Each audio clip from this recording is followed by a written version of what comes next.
These are devotions for people at a social distance. Ever since Sunday evening, it seems that the only thing anyone can talk about is something that happened at the Academy Awards. And so I'm going to sort of give in to the trend and talk about something that happened at the Academy Awards. Now, uh, very clearly, I do not know what was on people's hearts or minds as they were playing out these events, but I'm going to make a comment on what I saw in the events that took place at the Academy Awards that everybody had been talking about.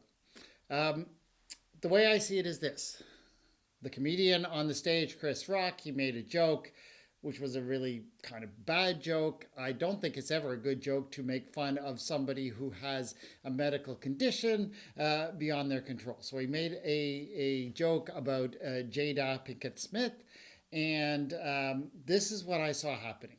Uh, Will, Will Smith, Jada's husband, laughed. That was caught on tape. Um, and then, very clearly, his wife took umbrage at the joke. She was upset. She turned her angry gaze at her husband. At which point, he gets up, as everybody knows, he storms the stage, he slaps the comedian and starts yelling at him. Um, Here's what I see going on in that situation. Uh, I mean, yeah, it was a bad joke. It was in poor taste. No praise for the comedian for making it. Uh, Happens, I guess, but it's not. It was really not a great situation. But I'm more concerned with Will Smith's reaction. He laughed, and then obviously he saw that his wife was mad at him. He felt bad for not necessarily taking her side, not disapproving, not doing something like maybe storming out at a bad joke, which would have been quite appropriate in many ways. He could have left. But what he did was he felt bad. He knew he had done something wrong. He shouldn't have laughed at it. So what did he do? He then turns the anger that his wife was directing at him against the guy on the stage. He deflects. He says, I don't want to deal with my complex feelings about this humor and maybe about the situation my wife's.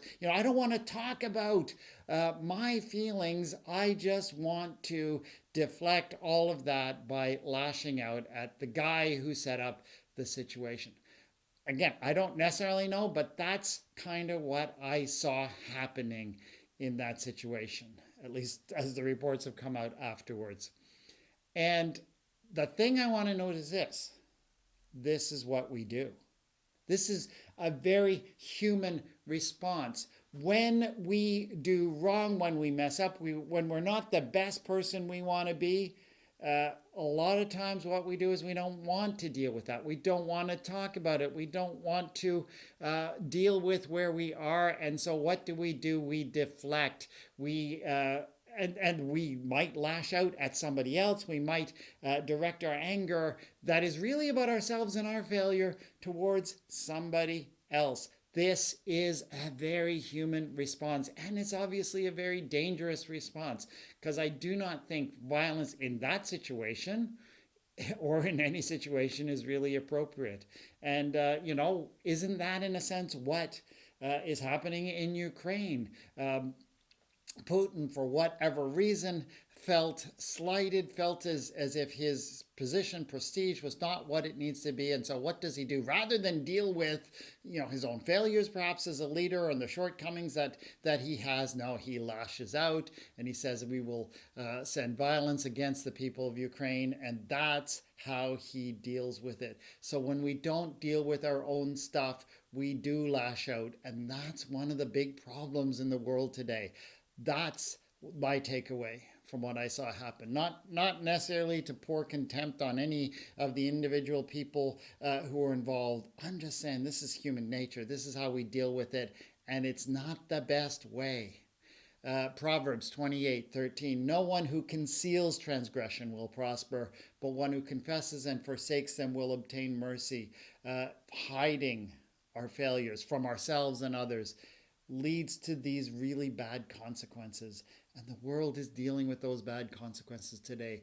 So do not be afraid to deal, when you feel as if you've fallen short, when you feel you have failed, when you feel you have sinned, do not be afraid to deal with things. We do have a God who meets us with grace and forgiveness. And if we are honest with ourselves and others, there is the always possibility of reconciliation and hope. But when we conceal and instead lash out, and when we resort to violence to do that, that's when the world gets worse. And we're getting worse, friends. Lord, help us to come to terms with who we really are and our failures. Not be afraid to face up to our own shortcomings, because in you there is hope and there's forgiveness, there is redemption, and always a chance at new beginnings. And for this we praise and thank you. Amen.